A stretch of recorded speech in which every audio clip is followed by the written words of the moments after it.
Hi everyone, thanks for taking a couple of minutes to watch this presentation on the practicum that I did for an organization that I work for. Essentially, what I'd like to do in this presentation is to give you a little bit of context about the organization and then spend the bulk of the time just going over the, the actual product that I created during this practicum. So the organization that I work for is Oaks Christian School. It's an independent co-ed college prep Christian school. It is located in Westlake Village, California. It was founded in the year 2000, about 17 years ago. It's grown pretty quickly and is a really respected high school in the area. Its enrollment is 1,400 students. 1,000 of them are in high school and 400 of those students are in middle school. My involvement with the school is primarily in the context of athletics. I am the head coach of the boys and girls tennis program at the school. I've served as the head coach since 2012. And Oaks Christian School has received national recognition for both the individual and team accomplishments.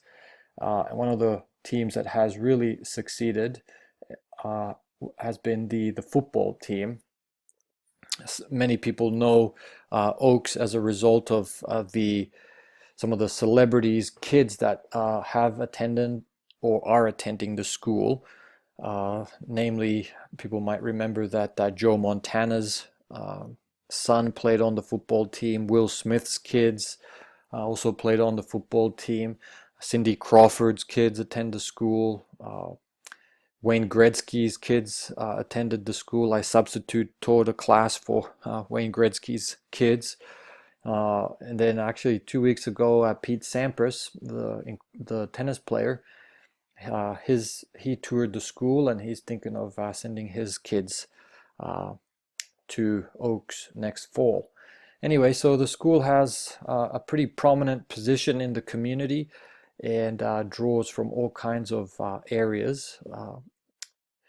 The school also hosts 22 different sports and 48 school teams, and with this comes a large coaching staff, a staff of 150 coaches.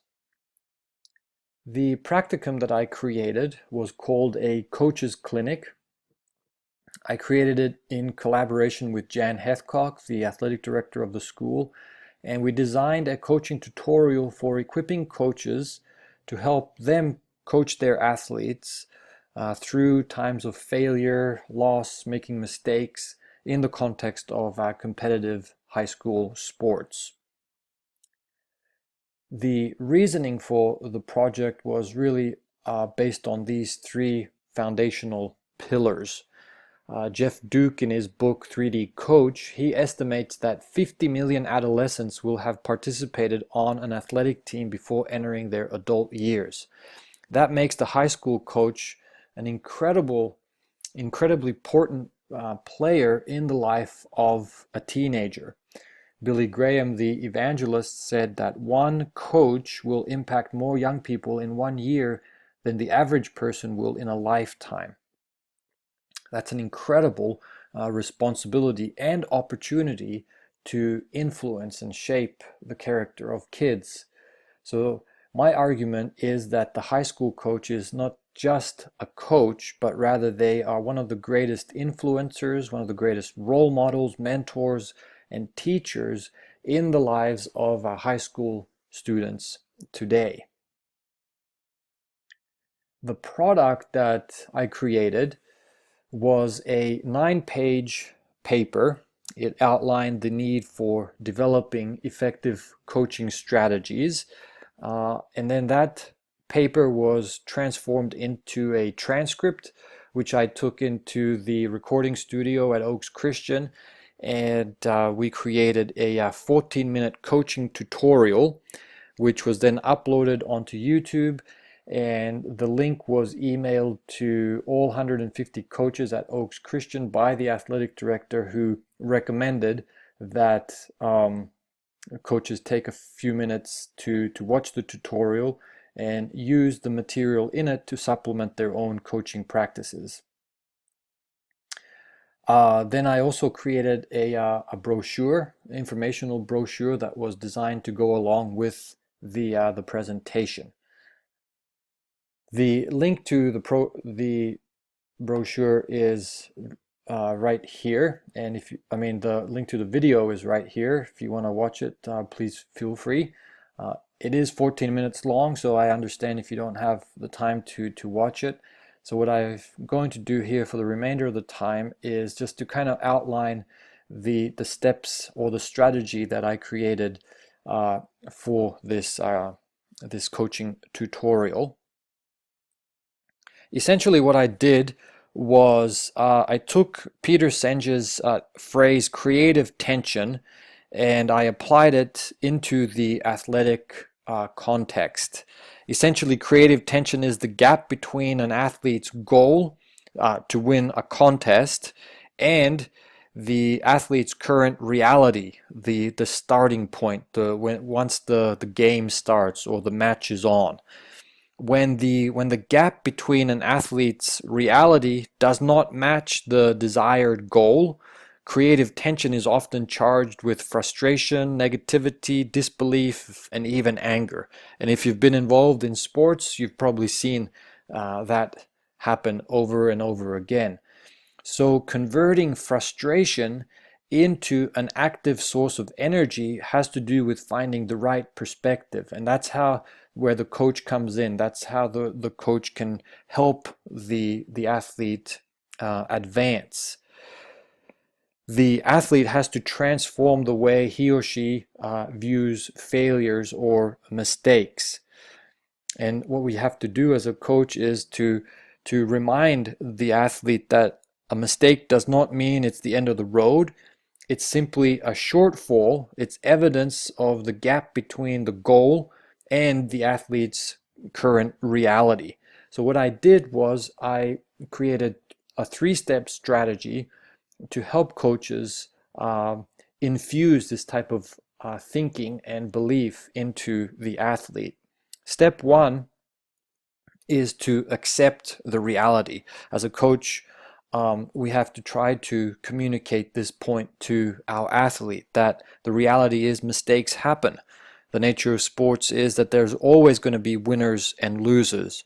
And as soon as the clock starts ticking or the match is on, the potential for making a mistake is a very real possibility. The trick is not to dwell on the mistake, but rather to use it as a platform to become a better athlete and competitor. And that's why I loved what Michael Jordan said when he looked back on his career. He said, "I've missed more than 9,000 shots in my career. I've lost almost 300 games. 26 times I've been trusted to take the game-winning shot and missed. I've failed over and over and over again in my life, and that is why I succeed." I think part of the reason Jordan was able to claim 6 NBA championships was because he was able to accept certain realities about who he was, and he used those shortcomings as a platform to become even better. The second step in this coaching strategy is to help the athlete assess the situation. In moments of failure or loss, the coach comes into the situation with a different perspective, often a more holistic perspective. The coach has the advantage of seeing the big picture, whereas failures and mistakes made on the court have a tendency of clouding the perspective of the athlete. And as a tennis coach, I have 90 seconds during each changeover to help the athlete assess what's going on in the match or why certain mistakes have been happening. It's in these moments that as a coach I need to be able to offer correction without causing resentment. That can be a tricky thing sometimes unless you have a good relational component that underlines that situation.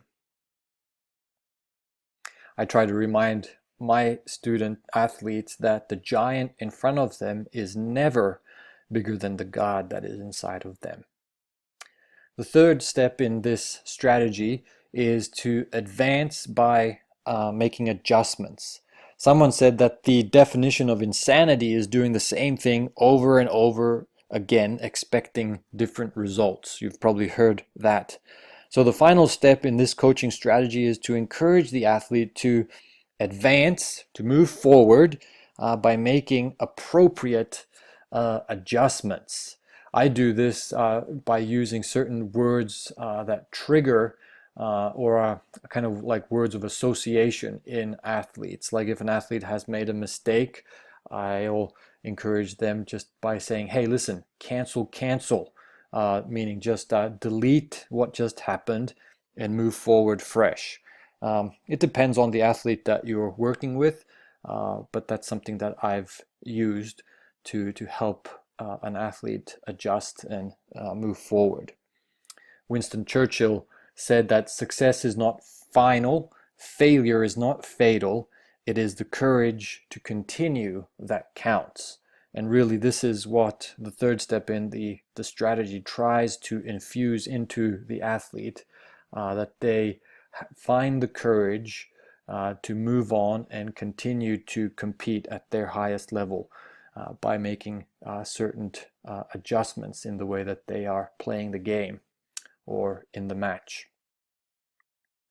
These were the resources that, or the references that were used in compiling this this project, and I wanted to just thank you this afternoon for taking a couple of minutes to listen to my presentation on the practicum that I did for Oaks Christian School. Thanks so much. Have a great afternoon.